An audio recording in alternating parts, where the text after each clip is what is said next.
and holding crypto directly can be complex. And what these products do, and the main selling point of this product, is they remove all the complexity while allowing customers to get exposure to a new asset class. So this is what's mainly driving this strong demand that we've been witnessing mainly in North America, but in general worldwide for these kind of products.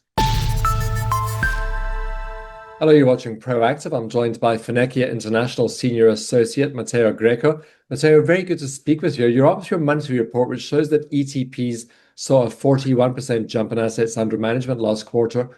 What's driving the strong investor preference for structured crypto products over direct holdings?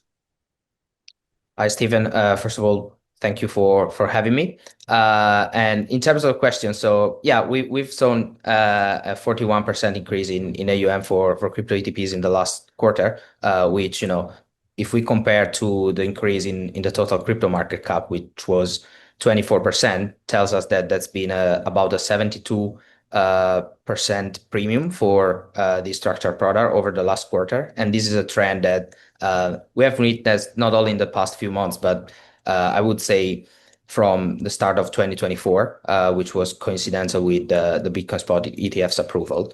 And the main reason is that when these products are looking for TradFi investors, both retail and institutional, and these investors are more used to traditional finance channels to do their own activities, and holding crypto directly can be complex.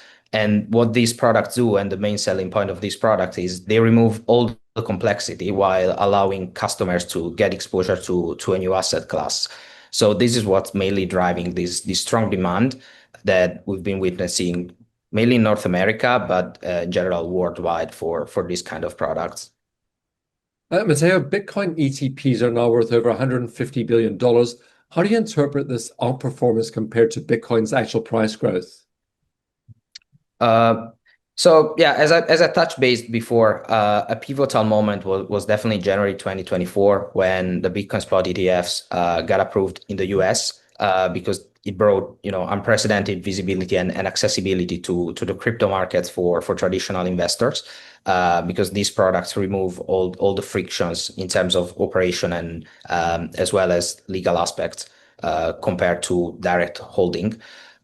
Since the beginning of 2024, then we had this sort of snowball positive effect where, when the ETP approval came, Bitcoin was trading at about 40,000 US dollars. And now it's about 3 times that price. So of course, price increase drove increased demand, and increased demand drove the price increase, and all pulled together just drove the Bitcoin AUM and in general the crypto ETP AUM extremely higher compared to where it was 1 or 2 years ago. Moving on to Ethereum ETPs bounced back in the second quarter despite Ethereum's weak price. What does that say about changing investor sentiments towards Ethereum? So in terms of Ethereum, it's a little bit of a tricky asset. For example, in the past few days, we're now seeing a strong performance of the underlying, which will probably be recording in the July report. But if we look at the broader time frame, Ethereum had a pretty unstable price action. But despite of that, if we look at the last 3 quarters, so Q4 2021, Q1 2025, and Q2 2025, only in March, crypto ETP holding ETH witnessed net outflow, showing that despite the underlying performance wasn't great, the demand for this kind of products, following the great success that the Bitcoin ETFs had, also drove demand for Ethereum, helping to, let's say, defeat the weak price action that the asset had. So we're just seeing increased demand for the crypto asset class in general, now mainly for Ethereum, but I am quite positive that it's gonna also happen for other assets in the future. Altcoin ETPs continue to lag while basket products are gaining. Are investors becoming more risk averse in their crypto exposure?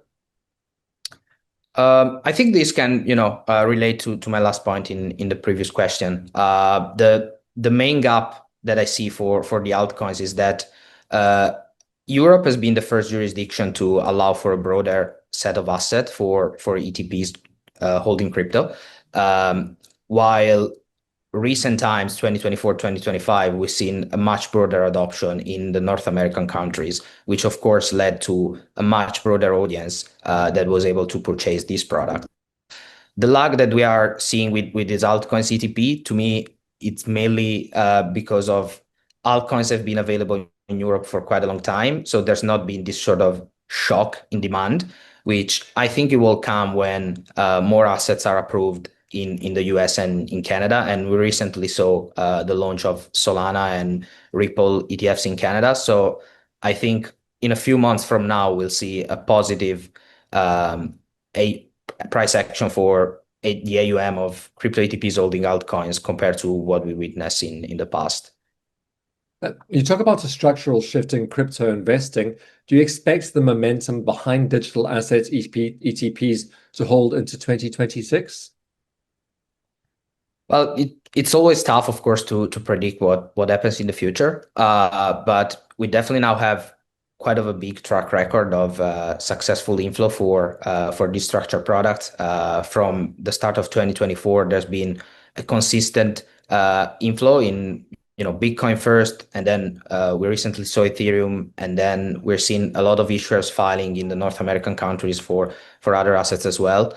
And I think to me the key point for assessing this item is when early in 2025, Bitcoin price dropped from its previous all-time high of about 109K to roughly 70K, losing more or less 30% of its price.